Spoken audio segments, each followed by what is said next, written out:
Bonjour, bonsoir, qu'importe, j'espère que vous allez tous très bien. Bienvenue dans cette vidéo annuelle de la revue de tous les livres que j'ai lus en 2024. L'année dernière, j'avais fait une série de vidéos divisées en 4, tout simplement une par trimestre, mais cette année, mon rythme a grandement changé, donc on va aussi en parler. Mais bon, vous êtes là pour les livres, donc on commence sans plus tarder.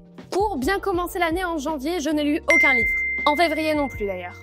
Ouais, j'ai fait une panne de lecture monstre. En fait, une fois que j'ai atteint mon objectif de 105 livres l'année dernière, j'ai complètement arrêté. J'étais aussi en train de déménager, en pleine rupture, bref, pas le meilleur contexte pour me plonger dans un livre. Mais en mars, j'ai repris la lecture.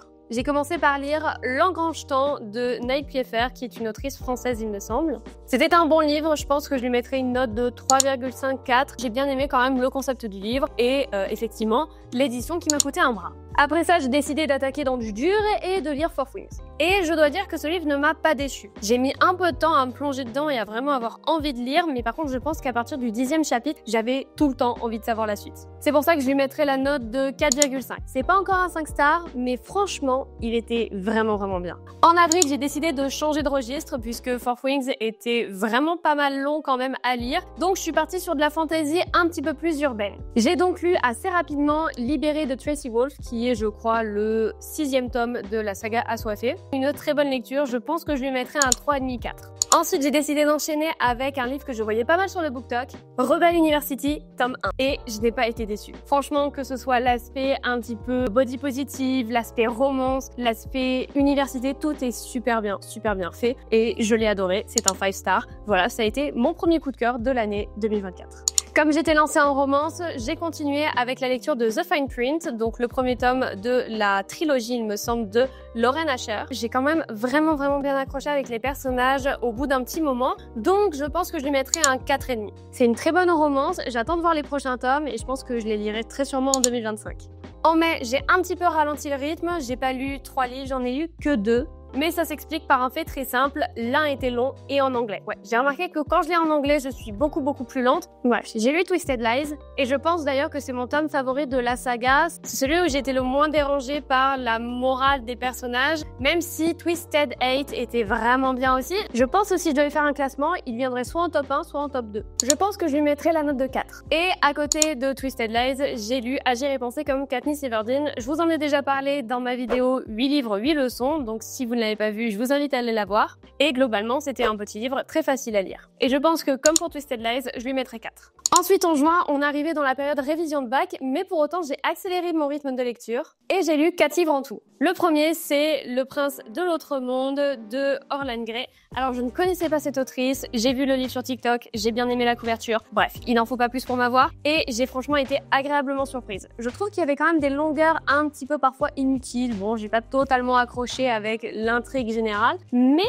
honnêtement, c'était plutôt sympa. Un petit 4. Ensuite, j'ai enchaîné avec la fin d'une trilogie que j'adore, que je relirai et relirai encore, je pense, bien des années. The Blood Trader, donc de Lynette Noni. Et vous savez, ou peut-être pas, mais j'ai complètement adoré les 2 premiers tomes. Et là, ce tome-ci n'a pas dérogé. Du suspense, je savais pas ce qui se passait. J'avais l'impression de vivre avec les personnages, c'était absolument dingue. Un bon 5 star aussi. Le plot twist de fin était incroyable, je vous en dis pas plus. Après ça, j'avais eu ma dose de fantasy, donc j'ai décidé de repartir sur des lectures un petit peu plus légères et de lire Let the Sun Shine de Laurea Springs, donc qui est le 3e tome d'une trilogie autour du hockey. Ça a été très sympa, les personnages sont attachants, j'ai bien aimé. Bon, un petit 4 étoiles. Et comme c'était le mois pendant lequel j'ai un petit peu révisé mon bac quand même, j'étais dans une ambiance un petit peu studieuse. Du coup, j'ai décidé d'enchaîner avec L'Art de faire les choses jusqu'au bout de Kevin Tran. Pareil, je vous en ai déjà parlé dans ma vidéo sur 8 livres, 8 leçons. Une lecture géniale, je lui mets 5 étoiles sans problème. Ensuite, on entre dans les 2 mois où j'ai lu le plus de livres. Juillet, j'en ai lu 6. À commencer avec La Renarde de Rosario Gandossi. C'est un livre que j'ai reçu en service presse et c'était très sympa.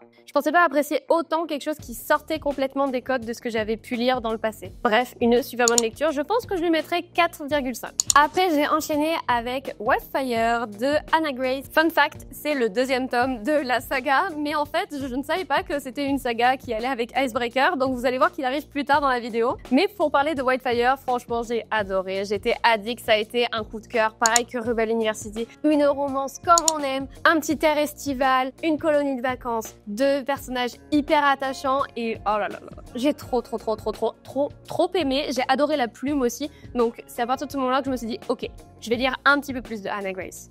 Ensuite, j'ai décidé de retourner sur des univers un petit peu plus fantaisistes avec le tome 7 de la saga Assoiffée. C'est un tome qui a été splitté, donc la fin est pas vraiment géniale et rien que pour ça, je pense que je lui mettrai que 3 étoiles parce que honnêtement, on est coupé en plein dans le truc et j'ai pas de ouf kiffé. C'est quand même assez long. On attend quelque chose à la fin et au final, on n'a rien. Donc j'étais assez déçue, mais la plume reste toujours sympa.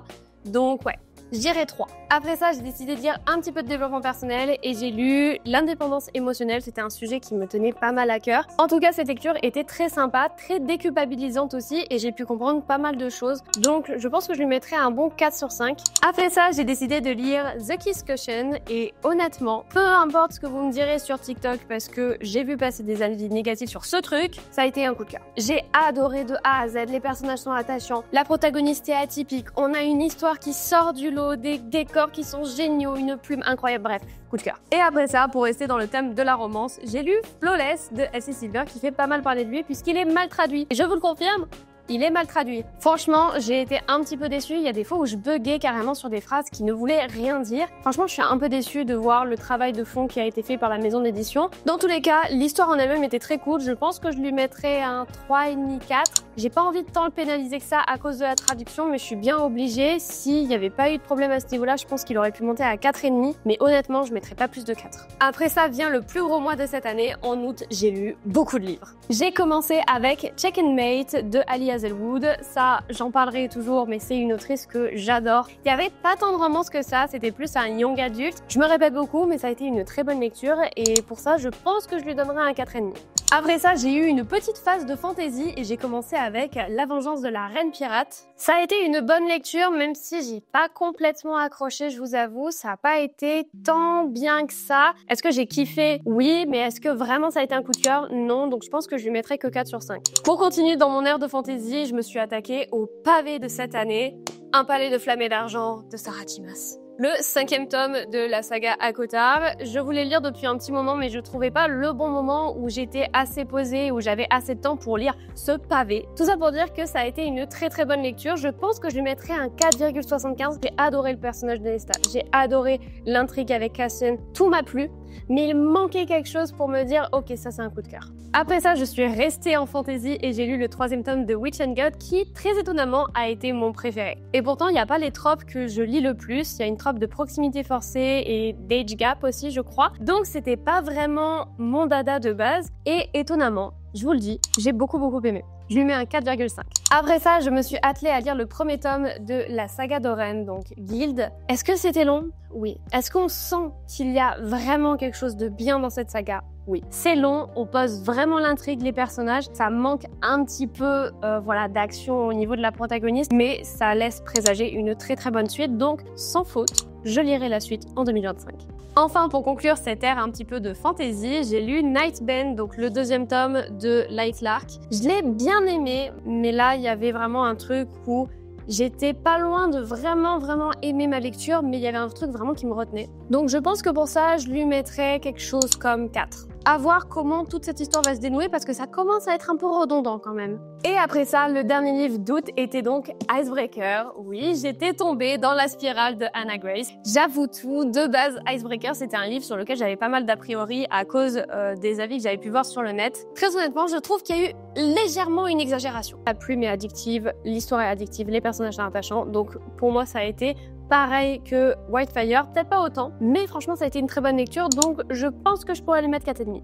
Après ça, en septembre, j'ai lu Divine Rivalité de Rebecca Ross. Est-ce que je m'attendais à ça? Non. Je m'attendais pas à un livre dans lequel on parle de guerre, on me parle de magie, de religion aussi. Je m'attendais pas à ce mélange-là, mais ça a tellement bien marché. J'ai adoré suivre cette histoire. C'était beau, c'était doux, il y avait les touches de romance là où il fallait. C'était peut-être un petit peu long au début, mais très honnêtement, ça en valait la peine. Sans faute, je lis le 2e tome en 2025 et c'est donc un 4,5 sur 5. En octobre, je n'ai pas lu. Petite panne de lecture due à la rentrée, au stress, aux examens, bref, je vous en passe des plus belles et des pas mûres. En novembre, j'ai lu et annoté Un hiver pour te résister, j'ai adoré. Je me retiens de lire Un printemps pour te succomber parce que j'ai adoré la plume de Morgane Moncombe, bordel. C'était absolument génial, j'ai adoré l'esprit de combativité des deux personnages. Ça a été un coup de cœur. tout simplement un 5 sur 5, c'était nickel, parfait, moi j'ai adoré, servez-moi ça tous les jours s'il vous plaît. Après ça, en décembre, j'ai fini de lire Love Conversation de Natasha Lund. Je vous en avais déjà parlé sur YouTube, mais c'est un livre que j'ai énormément apprécié. Par contre, voilà, il n'a pas été facile à lire dans le sens où il est en anglais, c'est du développement personnel. Je me suis foutu 2 balles dans le pied. Bref, ça n'a pas été une lecture qui a été très facile à terminer, mais honnêtement, elle en valait la peine.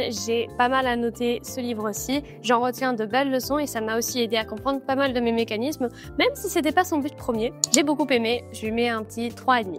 Et enfin, le dernier livre de cette année 2024, ça a été mon calendrier de l'Avent, Un cœur pour Noël. Pour ce que j'en ai lu pour l'instant, c'est une bonne lecture. Maintenant, c'est pas une plume que j'aimerais retrouver régulièrement. Je trouve vraiment qu'il y a parfois où c'est lourd, il y a des phrases qui sont pas bien tournées, il y a des fois où ça se veut un petit peu trop jeune, et c'est aussi le reproche qui a été fait au 2e tome cette année par toutes les personnes qui l'ont lu. Bref, ce n'est que mon avis, mais pour ce qui en est de l'histoire et le fond et les personnages, je les aime bien, mais ils m'agacent tous un petit peu. Donc je pense que c'est un livre que je noterai que 3,5 pour le coup. J'aime le concept de la romance de l'Avent avec des chapitres qu'on ouvre tous les jours. Par contre, j'aime pas vraiment la manière dont ça a été réalisé et je dois avouer que je pense mon rêve l'année prochaine, c'est de voir Morgane Moncomble ou une des autrices que j'ai pu vous citer dans mes coups de cœur faire une romance de l'Avent. Là, prenez mon argent, je donne, il n'y a pas de souci. Bref, en tout cas, l'idée est très sympa, j'adhère au concept, mais pour ce livre-ci, je garderai donc ma note de 3,5.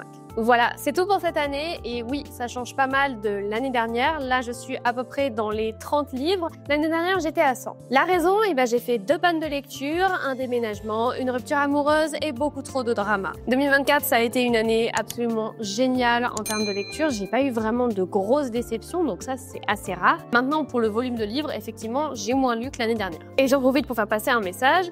Si vous lisez 2 livres par an, c'est déjà génial. On se rend pas compte d'à quel point lire, ça peut parfois être compliqué, surtout avec nos modes de vie actuels et nos modes de consommation surtout. Ne culpabilisez pas si vous avez lu que 30 livres, que 2 livres, que 10 livres, on s'en fout. Si vous n'avez pas atteint votre but de lecture, c'est vraiment pas très grave. Moi, cette année, ça m'a aussi permis de me rappeler que la lecture, c'est avant tout un plaisir et une passion que je nourris à chaque fois que j'ouvre un nouveau livre. Bref, j'espère en tout cas que cette vidéo vous aura plu. Si vous avez lu des livres et qu'ils vous ont marqué, n'hésitez pas à me le dire en commentaire. On arrive bientôt aux 1000 abonnés, donc s'il vous plaît, si vous n'êtes pas encore dans la communauté, n'hésitez pas à cliquer sur le petit bouton rouge juste en dessous de la vidéo. Ça me ferait énormément plaisir et puis ça me soutiendrait directement. On se retrouve la semaine prochaine pour la dernière vidéo de l'année et sur ce, je vous dis bye!